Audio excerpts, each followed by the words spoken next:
আমি প্ৰশ্ন এভাগ কৰিব বিচাৰিছোঁ আমাৰ মনৰ কথাহে দেই কৃষ্ণ জগত সংঘৰী সুতি আছা নাৰায়ণ প্ৰথমৰ নিশ্বাসে বাজা ভৈৰৱেদগণ নহয়নে বাৰু প্ৰভু ভগৱন্তৰ নিশ্বাসৰ প্ৰথম নিশ্বাসতে বেদ সমস্ত বাহিৰ হৈছিল আকৌ ইফালে লিখিলে চতুৰ্বিংশতি অৱতাৰত মৎস্যৰূপে অৱতাৰ ভৈলা প্ৰথমত উধাৰিলা বেদপ্ৰভু প্ৰলয় জলত কৃষ্ণ পুৰাণত আপুনি ইয়াৰ উত্তৰটো পাব যেতিয়া প্ৰলয়ৰ সময়ত প্ৰলয়ৰ সময়ত কেৱল জলত নাৰায়ণ নৰৰূপী নাৰায়ণ যেতিয়া তাত থাকে তেতিয়া পুৰাণত এই কথাটো আহিছে যেতিয়া নিশ্বাসত বেদ মানে কি জ্ঞান যেতিয়া সেই জলত নিমগ্ন হৈ যায় তেতিয়া মৎস্যৰূপে সেইখিনিক উদ্ধাৰ কৰে বুলি পেলাই বস্তুটো তাত আছে আকৌ হয়গ্ৰীৱে এবাৰ লৈ গৈছিলে তেতিয়াও উদ্ধাৰ কৰে বুলি এবাৰ আছে সেইকাৰণে দুটা ক্ষেত্ৰত পায় কিয়নো কাৰণ আমাৰ যুগবিলাকতো ক্ৰমাগতভাৱে গৈ আছে এইটো গম পাইছে নাই এইটো এবাৰেইটো নহয় সত্য যুগ যে এবাৰ আহিছে তেনেকুৱা নহয় বা দ্বাপৰ যে এবাৰ আহিলে তেনেকুৱা নহয় গতিকে এইটো ক্ৰমাগতভাৱে গৈ আছে এই তাত প্ৰথমতে সেইকাৰণে কৈছিল যে নিশ্বাসত বাজ হোৱা এই জ্ঞান প্ৰলয়ৰ জলত গৈ পেলাই পৰি যাওঁতে তেতিয়া সেইখিনিক উদ্ধাৰ কৰি পেলাই ব্ৰহ্মাক পুনৰ দিছিল এই কথাটো কৈছে কৃষ্ণ কৃষ্ণ মই প্ৰশ্ন এটা সুধিব বিচাৰিছোঁ বাপ আমাক ঘোষাত পাইছোঁ মই যিটোজনে কৃষ্ণ কথা বিচাৰে সময় মনে ধৈৰ্য ধৰি ক্ষণৰ কথা কয় যত তীৰ্থ স্নান দান দেৱপ্ৰীতি জাগযোগ যোগাদিৰ ফলকা পায় তাৰপৰা আকৌ ভাগৱত তাৎপৰ্যত পাইছোঁ মহাপাতকেও কৰি হৰিক ভজয় কৃষ্ণক একনমিক ভৈল পুই নিহালি হিউ পবিত্ৰ কাৰিকো কৰয় পবিত্ৰ এতিয়া প্ৰথম কথা হ'ল কি আমাৰ আগম শাস্ত্ৰতে থকা বা পাইসকলে হওক বা আমাৰ নিগম শাস্ত্ৰতে থকা বা পাইসকলে হওক মোৰ বোধ হয় যে এজনো কৃষ্ণৰ নাম নোলোৱা এই পৃথিৱীত মানুহ নাই আৰু তাৰ পিছত ক'লে যে মহাপাতকেও কৰি হৰি ভজয় কৃষ্ণক একনমিক মহাপাপীজনো যদি এক নিয়মিক কৰি তেওঁ পবিত্ৰকাৰীকো পবিত্ৰ কৰিব পাৰে তেতিয়াহ'লে দিনে কি বোলে সদায় নাম লৈ বেছি পবিত্ৰ হৈনো কি লাভ আছে এজন পাপীও যদি অকণমান ঈশ্বৰৰ গুণ গাই যদি মহাপাতক কৰি হৈ পবিত্ৰকাৰীকো কৰিব পবিত্ৰ আপোনাৰ কথাটো বুজি পালোঁ মই ভাগৱতৰে আপোনাক উত্তৰ দিছোঁ মই নিজৰ কমেণ্ট খুব কম দিওঁ যমৰাজে কৈছিল ৰাম কৃষ্ণ নাম যিটো লয় একবাৰ কোটি জনমৰ পাপ ভস্ম হয় তাৰ আপোনাৰ কথাটো সেইটোৱে যদি কোটি জনমৰ পাপ এবাৰ যদি নাম ল'লে ভস্ম হয় তেতিয়া সদায়নো নাম লৈ কি লাভ বুজি পাইছে নাই যদি এবাৰ নাম ল'লে বাপেও সেইটোৱে কৈ আছে যদি এবাৰ নাম ল'লে যদি আমাৰ কোটি কোটি জনমৰ পাপ ভস্ম হয় তেতিয়ানো সদায় নাম ল'বলৈ কিয় কৈছে পাতে কৰ বাসনাৰ ক্ষয়ৰ নিমিত্তে সততে নামক সুমৰিবে লাগে নিতে ইয়াৰ উত্তৰ ভাগৱতত আছে ষষ্ঠ স্কন্ধ অজামিল উপাখ্যান যিটো বাসনা মনলৈ আহে বেয়া কাম কৰাৰ সেই বাসনাটো নষ্ট কৰিবৰ কাৰণে আপুনি এতিয়ালৈকে যিখিনি কৰিলে ৰাম কৃষ্ণ নাম ল'লে এইটো শেষ হ'ল বেলেগ কথা আকৌ যে মনলৈ বেয়া ভাৱ আহিব আমি বহুতে ভাবোঁ যে মই ইন্দ্ৰিয়ৰ দ্বাৰা একো বেয়া কাম কৰা নাই কিয় মই 5টা জ্ঞানেন্দ্ৰিয়ক দমন কৰিছোঁ 5টা কৰ্মেন্দ্ৰিয়ক দমন কৰিছোঁ কিন্তু যদি মনেৰে বেয়া কথা ভাবি আছে তেতিয়া সেইটো পাপ এই মনৰ বাসনাবিলাক বেয়া ভাৱবিলাকক দমন কৰিবৰ কাৰণে মনটো এটাই মনটো আপুনি ক'ত লগাই থৈছে যদি আপুনি বেয়া কথাত লগাই থৈছে সংসাৰত লগাই থৈছে তেতিয়াহ'লে মন সেইফালে গুচি যাব মনলৈ 24 ঘণ্টাত 1200ৰ পৰা 60,000টা চিন্তা ইয়াৰে শতকৰা 80টা বেয়া চিন্তা কেৱল শতকৰা 20টা ভাল চিন্তা গতিকে মনটো যদি কৃষ্ণত লগাই থয় তেতিয়া আপোনাৰ মনলৈ বেয়া কথা অহাৰ সুবিধাই নাই বুজি পাইছেনে নাই সেইকাৰণে সদায় ৰাম নাম ল'বলৈ দিছে এবাৰ নাম ল'লে হয় ইয়াত কোনো ডাউট নাই ৰাম কৃষ্ণ নাম যিটো লয় একবাৰ কোটি জনমৰ পাপ ভস্ম হয় তাৰ ইয়াত কোনো সংশয় নাই বলকি ইয়াৰ এটা সুন্দৰ এটা উদাহৰণো আছে ৰাজস্থানত দুজন ভাই ককাই আছিল এই ভাই ককাই দুজনৰ এজনে ভক্তি কৰি খুব ভাল পায় আৰু ঘৰলৈ ভকত আহিলে বিৰাট ভাল পায় ককায়েকজন ইয়াৰ সম্পূৰ্ণ বিপৰীত ভকতক দেখিব নোৱাৰে দেখিলে নিন্দা কৰে আৰু বিভিন্ন ধৰণৰ ঠাট্টা মস্কৰা কৰে এদিন যিজন ভকত এই ককায়েকজন ওপৰত থাকে যিজনে ভকতক দেখিব নোৱাৰে তলত থাকে যিজন ভকত সেইজন কেইজনমান সন্ত তেওঁৰ ঘৰলৈ আহিল হৃষ্টপুষ্ট 6.5 ফুট 7 ফুট ওখ সুন্দৰ সন্ত আৰু একদম শৰীৰ পুৰা প্ৰজ্বলিত হৈ আছে যেন মুখৰ পৰা ৰশ্মি বাজ হৈ আছে তেওঁলোকক দেখাৰ লগে লগে ভকতজনে অতি আনন্দিত হ'ল আৰু আগবাঢ়ি গৈ পেলাই চৰণ ধুৱাই পেলাই সেৱা কৰি পেলাই গৃহলৈ আনিলে, প্ৰভু সমস্ত আমাৰ আপোনালোকৰ পদধূলা আমাৰ অকণমান গৃহত দিয়ক। ওপৰৰ পৰা ককায়েকে দেখা পালে, আৰু ককায়েকে চিধা গালি কৰে যে এতিয়া কাম বন নাই, এতিয়া এনেই আহিছে খালী ভক্তিৰ নামত এনেকৈ খালী চুলুং পুতুং ইটো সিটো কৈ ফুৰে, ই ঘৰত যাব সি ঘৰত যাব, খাবলৈ বিচাৰিব, এই কাম নাই, বিৰাট গালি পাৰিছে বিভিন্ন। সন্তকেইজনে সুধিলে এওঁ কোন? বোলে মোৰে দাদা, আপোনালোক আহিছে যদি অকণমান কৃপা কৰক, কাৰণ ভকতৰ দৰ্শন অথলে নাযায়, অকণমান কিবা কৃপা কৰি যাওক। বোলে নাই, আহিছোঁ যেতিয়া চেষ্টা কৰিম।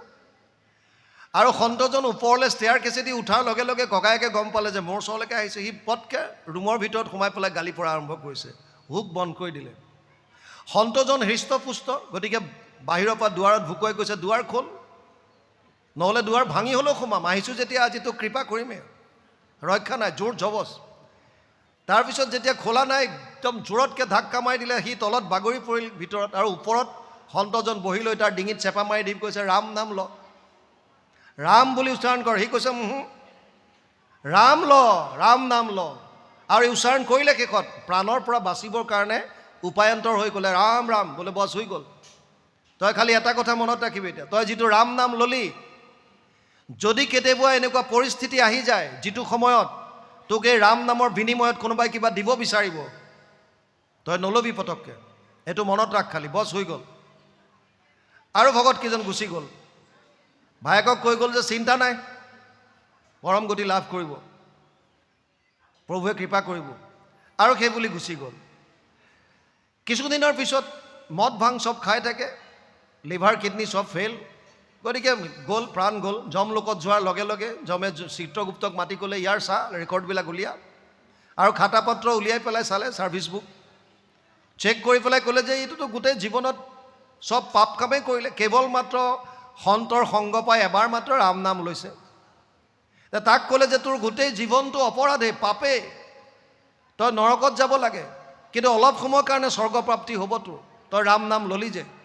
এতিয়া এটা কথা ক, তই আগতে কোনটো ভোগ কৰিবি? ৰাম নাম ভোগ কৰিবি, মানে স্বৰ্গৰ ফল ভোগ কৰিবি, নে তই তলত যাবি?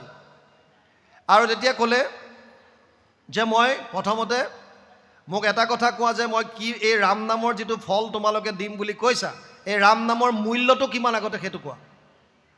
মই যে এবাৰ ৰাম নাম ল'লোঁ তাৰ মূল্যটো কিমান মোক এইটো কোৱা।